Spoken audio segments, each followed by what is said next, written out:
Selamat pagi. Selamat pagi. Terima kasih untuk kesempatannya yang sudah diluangkan untuk mengikuti kegiatan diseminasi budaya positif yang akan kita implementasikan di sekolah kita SMP Negeri Metamau. Sebelum kita memulai kegiatan kita, mungkin kita sebagai orang yang beriman, kita buka kegiatan kita dalam doa. Jadi saya akan berdoa menurut keyakinan Protestan. Teman-teman yang lain silakan menyesuaikan. Kita berdoa.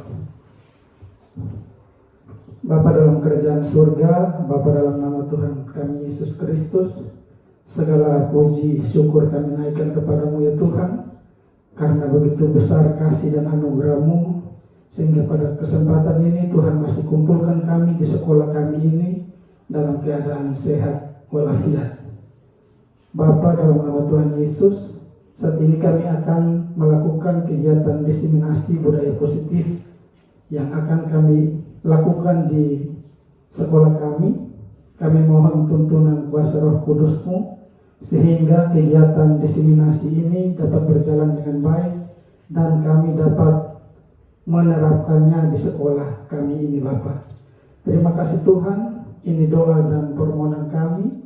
Dalam nama Tuhan kami Yesus Kristus kami telah berdoa. Amin. Baik, sekali lagi saya ucapkan selamat pagi dan selamat datang untuk kita semua di ruangan ini. Jadi pada pagi hari ini kita akan melakukan diseminasi budaya positif yang akan kita terapkan atau kita laksanakan di sekolah kita ini.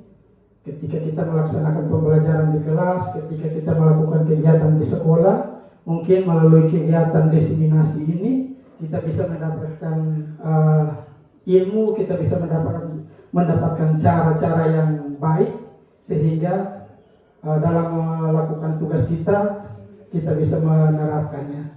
Jadi adapun tujuan dari kegiatan diseminasi budaya positif ini adalah yang pertama, sebagai kelengkapan tugas saya sebagai calon guru penggerak Angkatan 11 Kabupaten Malaka.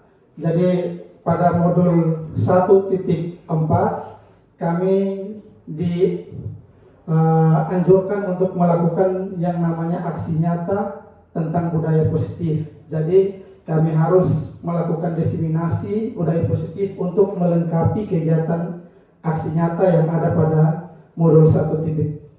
Jadi pada kesempatan ini saya kumpulkan teman-teman semua untuk bisa membantu saya menyelesaikan salah satu tugas saya pada kegiatan program guru penggerak. Dan tujuan yang kedua, selain melengkapi tugas saya di pendidikan guru penggerak, dengan adanya kegiatan diseminasi budaya positif, seperti yang tadi saya katakan bahwa kita bisa mendapatkan pemahaman, kita bisa mendapatkan ilmu untuk kita menerapkan hal-hal positif di lingkungan belajar kita, di lingkungan sekolah kita, sehingga anak-anak yang datang untuk menempuh pembelajaran di sekolah kita, mereka merasa nyaman untuk mengikuti pembelajaran di sekolah.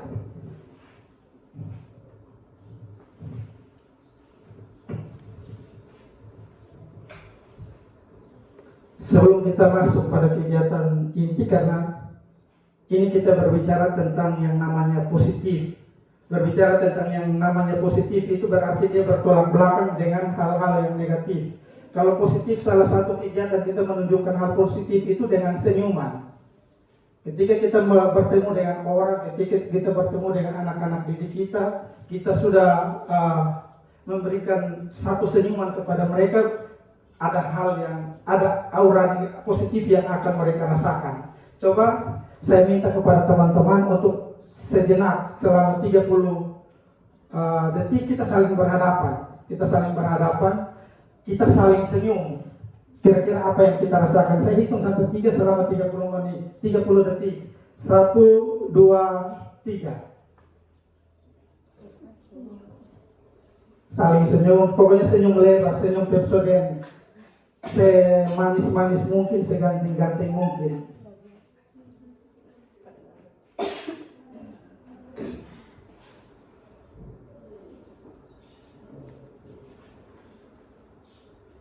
Oke, senyumnya dikembalikan.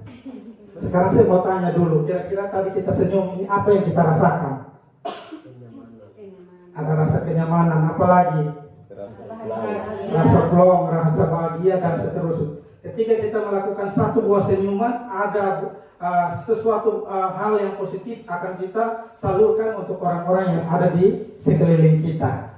Jadi belajarlah untuk banyak-banyak senyum, karena biasa orang bilang kalau orang yang suka marah-marah itu dia akan cepat tua. Kalau kita yang mudah senyum, kita yang murah senyum kepada sesama itu, kita akan awet muda walaupun umur kita sudah masuk kepala 4, kepala 5, tapi ketika kita banyak-banyak senyum, aura positif itu akan masuk dalam kehidupan kita dan kita mengimbaskan untuk orang-orang yang ada di sekeliling kita.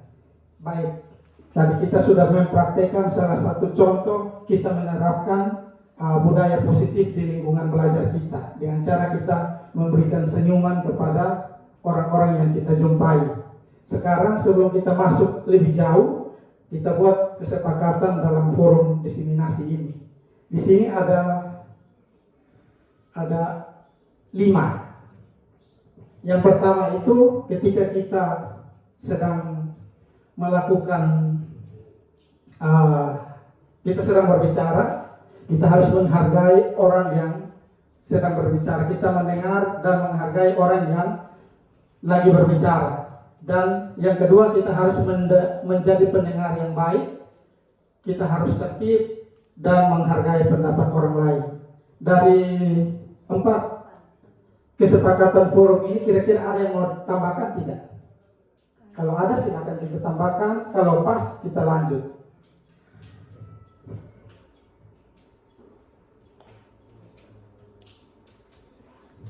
Pas, berarti kita lanjut.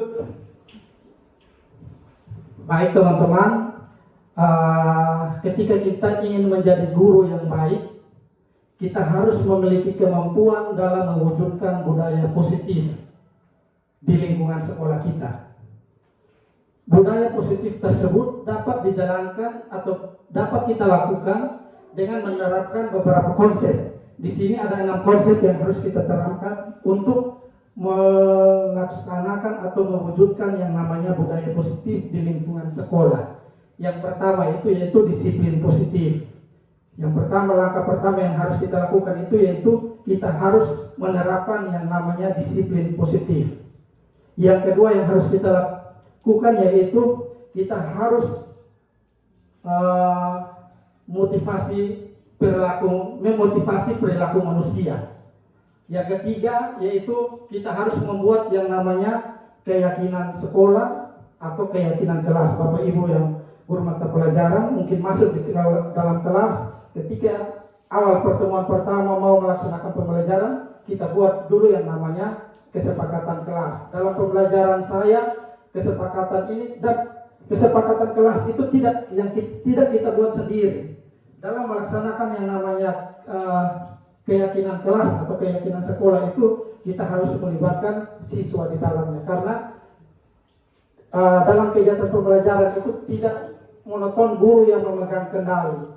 Ada siswa di sana, siswa juga harus dilibatkan sehingga sama-sama nyaman. Ketika hanya guru yang membuat kesepakatan, oh siswa harus seperti ini, siswa harus seperti ini, tapi dari siswanya tidak merasa nyaman, maka akhirnya kesepakatan kelas itu tidak akan berjalan dengan baik.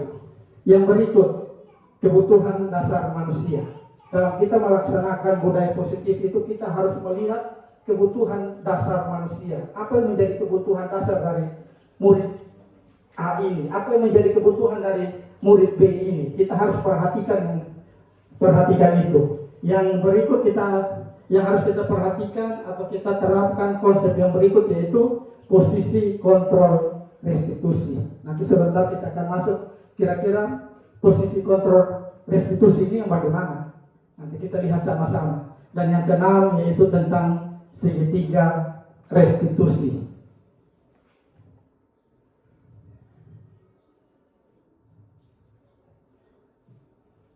Baik, kita masuk di hal yang pertama yaitu tentang disiplin positif. Disiplin positif ini ada terdiri dari dua kata. Yang pertama yaitu kata disiplin dan yang kedua yaitu kata positif. Kira-kira dari gabungan dua kata ini kita bisa mengartikan apa yang dimaksud dengan disiplin positif. Positif itu berarti hal-hal yang berbau hal-hal yang bisa diterima oleh banyak orang, hal-hal yang baik, hal-hal yang menyenangkan dan lain sebagainya. Setelah digabungkan dengan kata disiplin, berarti apa kira-kira arti dari kata disiplin positif ini? Teman-teman ada yang bisa? Perilaku yang baik. Apalagi?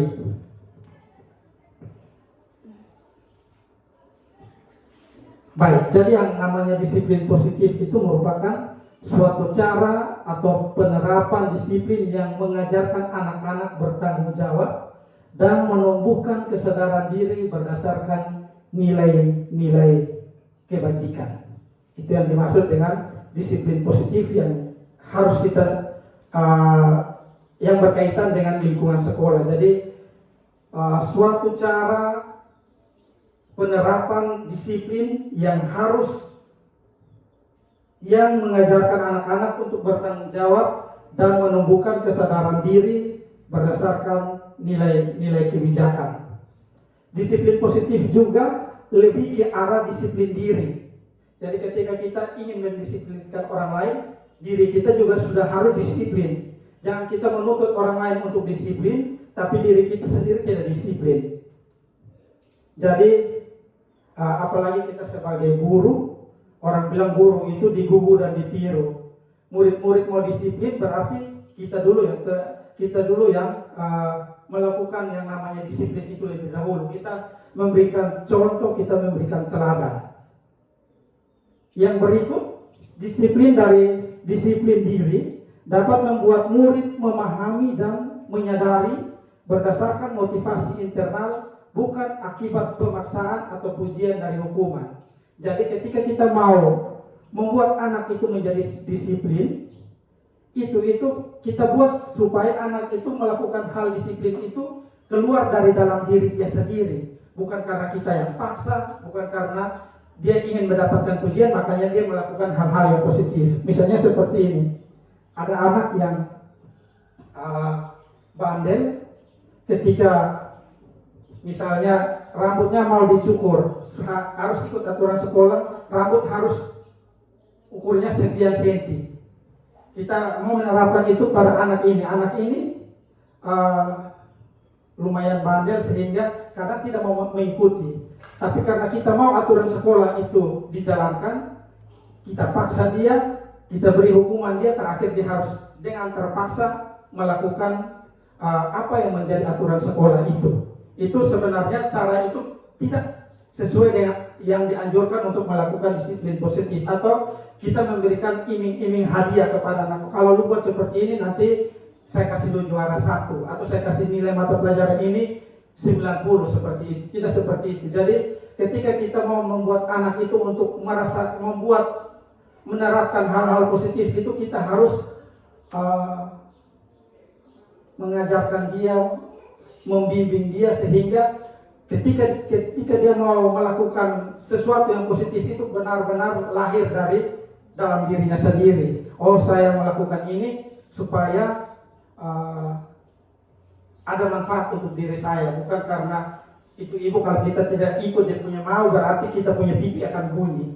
Itu Pak, kalau kita tidak ikut dia punya mau berarti dia punya mata pelajaran kita dapat nilai merah semua. Tidak seperti itu. Jadi kita harus memotivasi anak, kita harus menunjukkan hal positif, budaya positif itu kepada anak, sehingga anak tergerak sendiri untuk bisa melakukan yang namanya budaya positif. Ketika anak-anak sudah bisa mengimplementasikan budaya positif, maka di situ akan terlihat yang namanya profil pelajar Pancasila. Profil pelajar Pancasila itu ada 6. Yang pertama itu beriman, bertakwa kepada Tuhan Yang Maha Esa dan berakhlak mulia.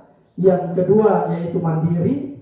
Ketiga berkebinekaan global. Yang keempat gotong royong. Yang kelima kreatif, dan yang terakhir yaitu bernalar kritis.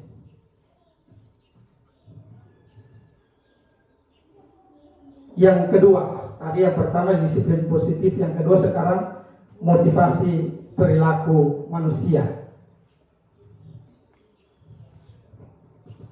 Motivasi perilaku manusia ini ada 3. Yang pertama itu untuk menghindari ketidaknyamanan atau hukuman. Jadi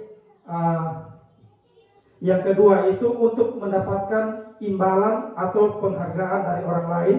Dan yang terakhir untuk menjadi orang yang mereka inginkan dan menghargai diri sendiri dengan nilai-nilai yang mereka percayakan.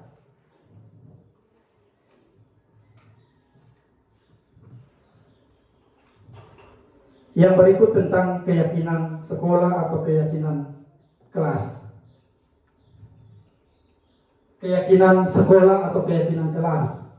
Guru berperan dalam mewujudkan terbentuknya keyakinan sekolah atau keyakinan kelas dengan adanya kesepakatan antara guru dan murid. Jadi guru mempunyai fungsi untuk guru mempunyai peran untuk mewujudkan terbentuknya suatu keyakinan sekolah atau keyakinan kelas, tapi tidak hanya guru sendiri yang menentukan, harus ada keterlibatan murid di dalam, sehingga keyakinan kelas itu berdasarkan kesepakatan yang dilakukan antara guru dan peserta didik. Yang berikut, keyakinan sekolah atau keyakinan kelas berupa pernyataan universal yang mudah diingat atau dipahami dan harus diterapkan di lingkungan sekolah. Jadi ketika kita mau menyusun atau membuat yang namanya keyakinan sekolah atau keyakinan kelas, kita harus menggunakan kata-kata yang universal atau kata-kata yang mudah dipahami oleh anak-anak. Jangan kita pakai kata-kata yang tinggi-tinggi, terakhir anak tidak tahu ini maksudnya apa ini. Apa yang harus kita lakukan? Ini kata saya baru pernah dengar. Jadi kita harus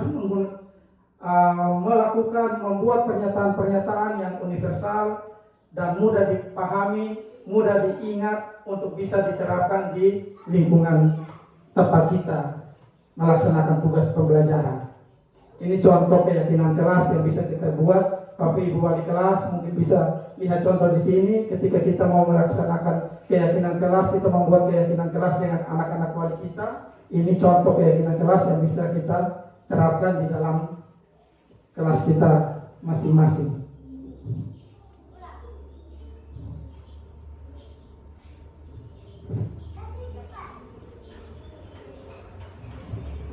Ini langgar saya.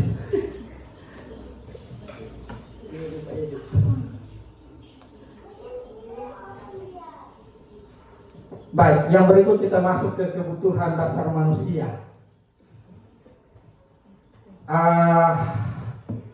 Kebutuhan dasar manusia ini, kita sebagai manusia ini pasti kita memiliki kebutuhan dasar.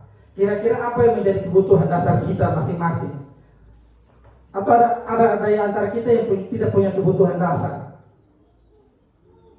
Saya yakin sebagai makhluk hidup, apalagi sebagai manusia ciptaan Tuhan yang paling mulia, kita memiliki yang namanya kebutuhan dasar.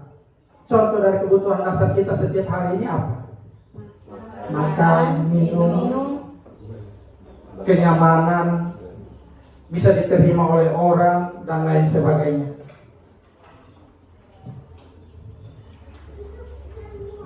Baik, jadi di sini ada 5 kebutuhan dasar manusia.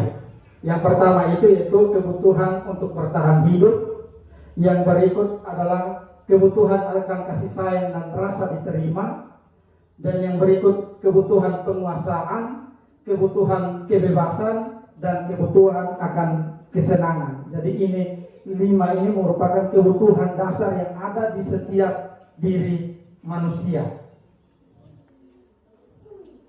Ini ada studi kasus tentang kebutuhan dasar manusia. Mungkin saya sedikit baca ini cerita studi kasus yang terjadi.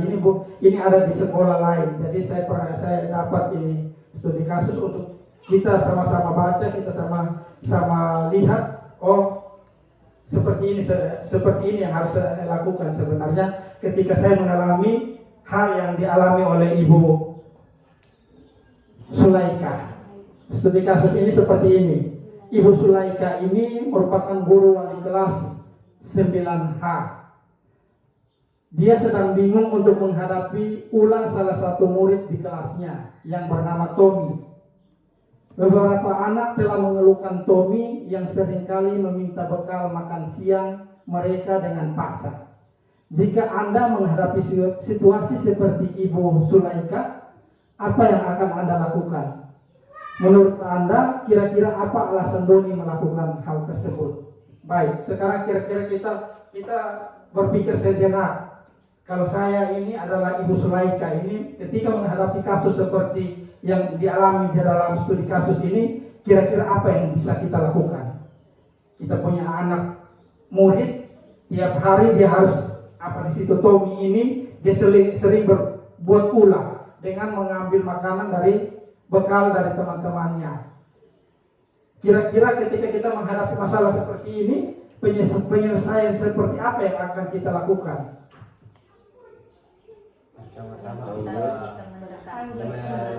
Pertama-tama kita panggil ini siswa atau Tommy ini, terus kita tanyakan kenapa harus seperti ini. Kalau pakai gaya-gaya dulu, kita tinggal pakai Tommy kenapa buat ini, pak. Tapi ketika kita melaksanakan yang mau menerapkan yang namanya budaya positif, kita panggil Tommy ini. Kita harus cari tahu dulu, kira-kira kenapa sampai buat seperti ini. Tiap hari harus ambil teman punya makanan, terakhir teman merasa dirugikan. Jadi kita harus cari tahu dia punya akar masalah, kenapa dia bisa buat seperti itu. Yang pertama kita lihat alasan Tommy yang pertama, karena ia lapar dan orang tuanya tidak membawakan bekal makan siang, maka kebutuhan dasar yang sedang atau berusaha Tommy lakukan yaitu adalah kebutuhan untuk bertahan hidup. Jadi ketika dia lapar untuk mempertahankan hidupnya, ya cara yang pertama, karena dia tidak memahami, berarti dia tinggal ambil saja itu teman-teman punya bekal untuk dia makan, untuk dia bisa bertahan hidup. Yang berikut alasan Tommy yang kedua itu karena dia merasa senang temannya menjadi perhatian, karena dia merasa senang temannya jadi memperhatikan dia. Ketika temannya melaporkan tindakan pada guru dan orang tua sehingga orang tuanya menjadi memperhatikan dia, maka kebutuhan dasar yang sedang dipenuhi oleh Tommy itu adalah kebutuhan akan kasih sayang. Tadi diceritakan bahwa orang tuanya tidak menyiapkan bekal untuk Tommy, jadi dia mau mencari perhatian untuk dia mendapatkan kasih sayang. Alasan yang ketiga yaitu karena temannya menjadi takut dengan dia dan menuruti keinginannya. Maka sebetulnya Tommy sedang berusaha untuk memenuhi kebutuhan dasarnya akan kekuasaan. Karena dia merasa dia punya teman-teman itu dia punya kekuatan lebih di atas, makanya dia menggunakan kekuasaannya untuk mengambil makanan dari bekal dari teman-temannya itu untuk dimakan. Yang berikut alasan yang keempat, karena dia merasa bosan dengan bekal makanan yang dibawakan ibu dari rumah, karena ibunya selalu membawakan bekal yang sama. Oleh karena itu dia ingin mencoba bekal teman-temannya yang beraneka ragam. Maka Tommy sedang berusaha untuk memenuhi kebutuhan akan kebebasan. Alasan yang kelima, karena ia melakukannya karena iseng saja, dan ia menikmati ekspresi wajah teman-temannya yang kesal karena diambil makanannya, dan menurut dia ekspresi teman-temannya yang lucu, maka berarti Tommy sedang berusaha memenuhi kebutuhannya akan kesenangan. Baik, yang berikut kita masuk di bagian yang berikut, yaitu tentang posisi kontrol restitusi.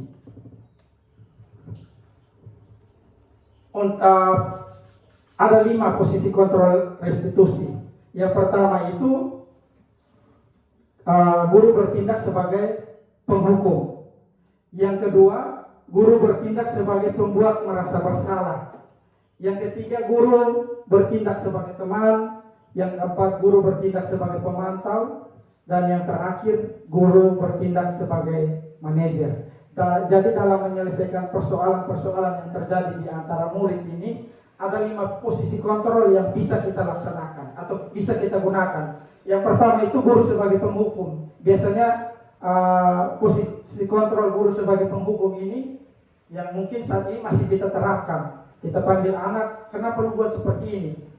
Hukumannya, silakan lu cabut itu rumput, silakan lu bersihkan WC, silakan lu apa, atau bahkan ada yang langsung dengan tangan untuk memberikan hukuman kepada siswa. Itu contohnya ketika guru menerapkan posisi kontrol dengan cara guru sebagai penghukum. Yang berikut, guru sebagai pembuat merasa bersalah. Jadi ketika kita menggunakan posisi kontrol guru bertindak sebagai pembuat rasa bersalah, ini berarti kita harus mendekati anak itu, kita menjelaskan dia, kita menasehati dia sehingga dia menjadi rasa bersalah atau dia menyesal dengan apa yang sudah dilakukan. Oh, saya buat ini berarti tidak baik, jadi saya harus berubah. Jadi kita harus buat anak itu sehingga ia bisa sadar dan merasa bersalah, sehingga bisa meminta maaf kepada orang yang sudah dia buat salah itu. Dan yang berikut, guru bertindak sebagai teman. Ini yang kadang-kadang sulit untuk kita lakukan, karena apalagi kalau guru sudah murid ini sudah buat kita kesal, baru kita harus rangkul dia.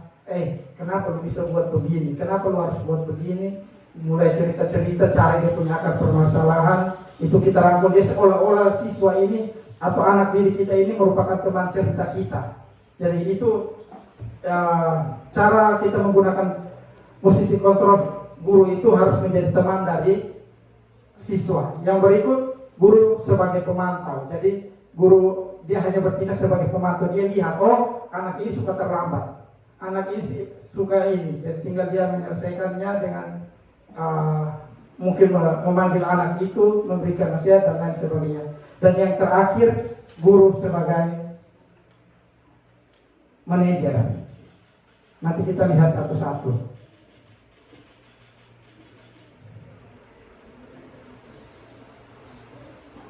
Posisi kontrol restitusi.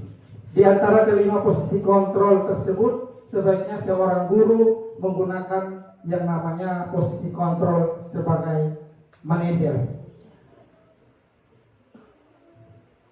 Posisi kontrol sebagai manajer, guru dapat berbuat sesuatu bersama murid, mempersilahkan murid untuk bertanggung jawab dan mendukung murid agar dapat menemukan solusi.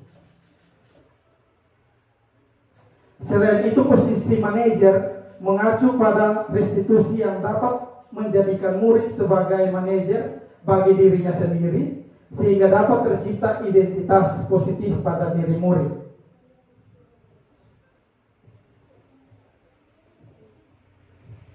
Yang berikut tentang segitiga restitusi.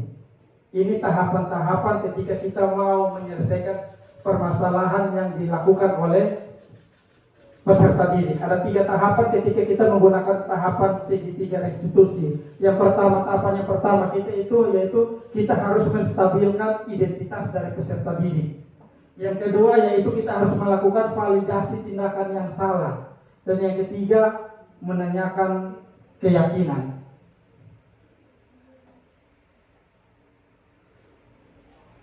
Kita lihat satu-satu. Menstabilkan identitas. Menstabilkan identitas ini dilakukan berdasarkan prinsip bahwa membuat kesalahan adalah bagian dari proses pembelajaran yang nantinya akan menggeser identitas gagal ke arah identitas sukses. Menstabilkan identitas membuat salah satu hal yang manusiawi.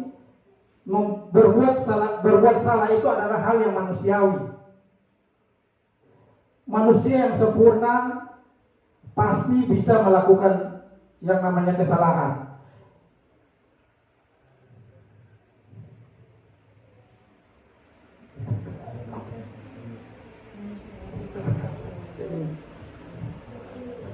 Yang berikut yaitu tentang validasi tindakan yang salah. Validasi tindakan yang salah dilakukan berdasarkan prinsip bahwa setiap perilaku berupaya untuk memenuhi suatu kebutuhan tertentu, sehingga guru atau orang tua akan bergeser dari pemikiran stimulus respon menjadi proaktif, serta akan lebih mengenali dan mengakui kebutuhan murid atau kebutuhan anak. Yang berikut yaitu validasi tindakan yang salah. Biasanya ketika kita melakukan validasi tindakan yang salah itu kita akan menggunakan kata-kata kamu pasti punya alasan untuk melakukan hal tersebut. Apa yang penting bagi kamu ketika apa yang penting bagi kamu? Kamu boleh tetap berusaha dan menjaga sikap dan lain sebagainya. Yang berikut menanyakan keyakinan dilakukan dengan memberikan pertanyaan-pertanyaan yang bermakna kepada murid-murid atau anak-anak untuk memunculkan motivasi secara intrinsik sehingga mampu mengaitkan keyakinan dengan tindakan yang salah.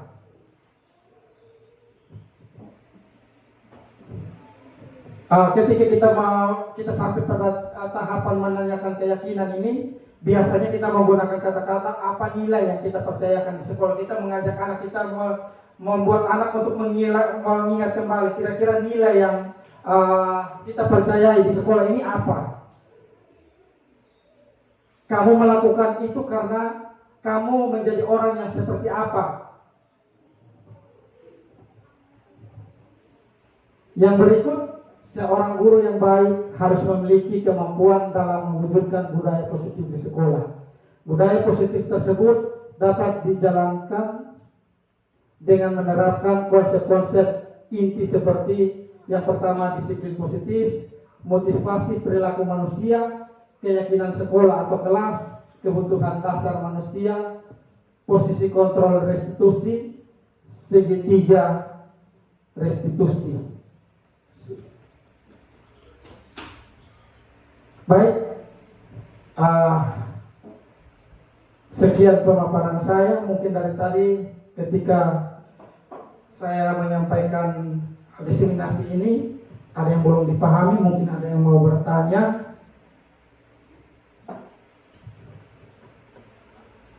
Kalau tidak ada, mungkin kegiatan diseminasi kita pada kesempatan ini sampai di sini. Kiranya apa yang sudah kita dapatkan bisa kita implementasikan atau kita bisa terapkan di lingkungan sekolah, baik itu di dalam kelas ketika kita melaksanakan tugas mengajar di dalam kelas atau di lingkungan sekolah ketika kita menemui hal-hal yang harus kita selesaikan dengan cara-cara yang tadi sudah diterapkan. Mungkin dengan kegiatan ini bisa bermanfaat untuk kita.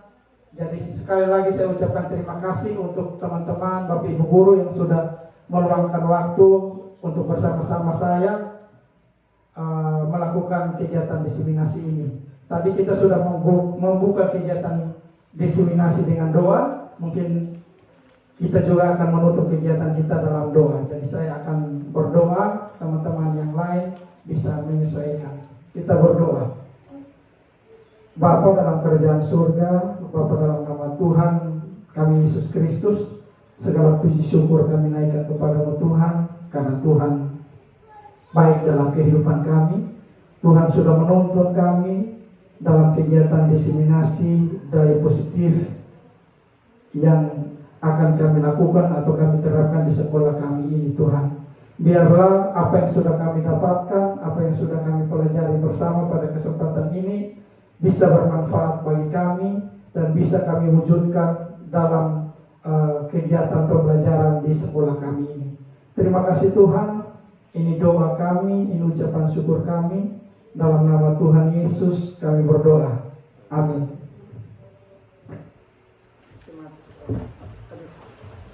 Terima kasih.